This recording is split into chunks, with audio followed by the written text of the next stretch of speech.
Well, the other big story of the week was Rupert Murdoch. Now, a lot less dry than interest rates. The House of Commons Committee of Inquiry into the phone hacking scandal in the UK split along party lines, which means the majority finding was that the chairman and CEO of News Corporation, Rupert Murdoch, is not a fit person to run the company and was engaged in willful blindness.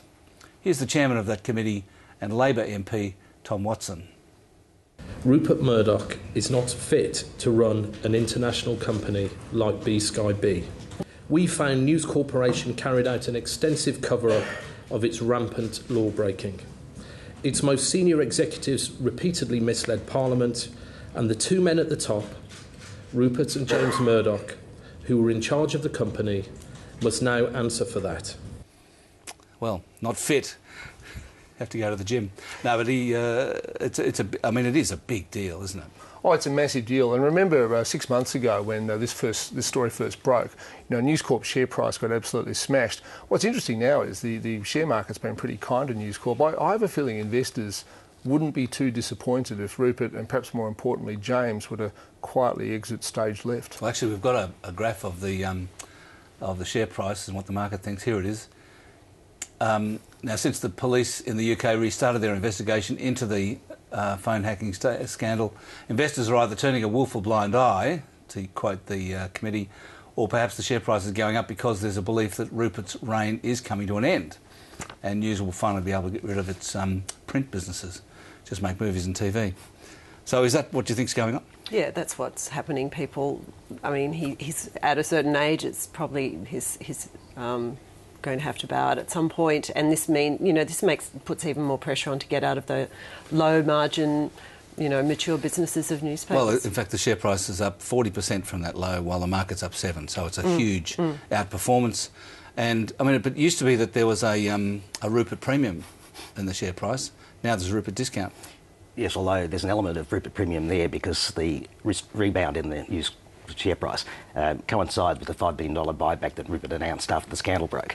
Oh, I see. I think in the long run, I kind of agree with that view that life after Rupert will unlock value. In the near term, I think people are focused on what that inquiry is actually, the conclusion they came to. When you're talking about fitness and propriety, Ofcom, which is the UK media regulator, is conducting an inquiry into the fitness and propriety of B-Sky-B to hold its pay TV licence. And of course, News Corp has a 39% stake in this thing, and they wanted to, and would have bought 100% had not been for the scandal, that hacking scandal blowing up. So there's a question mark about the B-Sky-B licence. There's a question mark about News Corp's ability to own that 39%. And the willful blindness was a phrase that was chosen deliberately because it has a legal meaning. It means knowing what you can't know.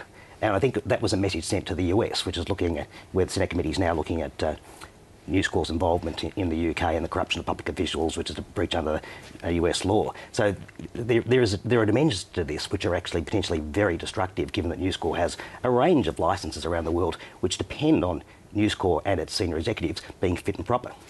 But they did hold back from saying not fit and proper. That was a deliberate wording as well, wasn't it? They just used fit. Fit, yeah. So it didn't fit exactly that sort of template that you would have been able to transfer to the US and say, right, well, does this have implications? But in general terms, you'd have to say Rupert Murdoch is Australia's most successful international businessman, wouldn't you? Oh, no doubt. Yes. I mean, no doubt.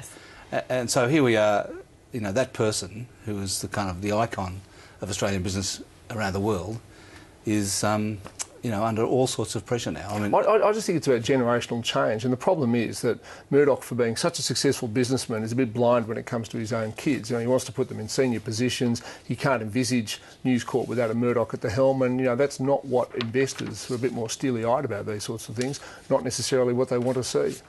They prefer maybe Chase Carey with his extraordinary moustache to be, the one running the company. Well, they would, I would say. Not because of his moustache, perhaps, but it is a beauty. But in relation to what you said, that it is extraordinary and extraordinarily sad that as Rupert gets closer to the end of his career than the start, that this episode is going to tarnish his reputation, because it has been an absolutely remarkable entrepreneurial story.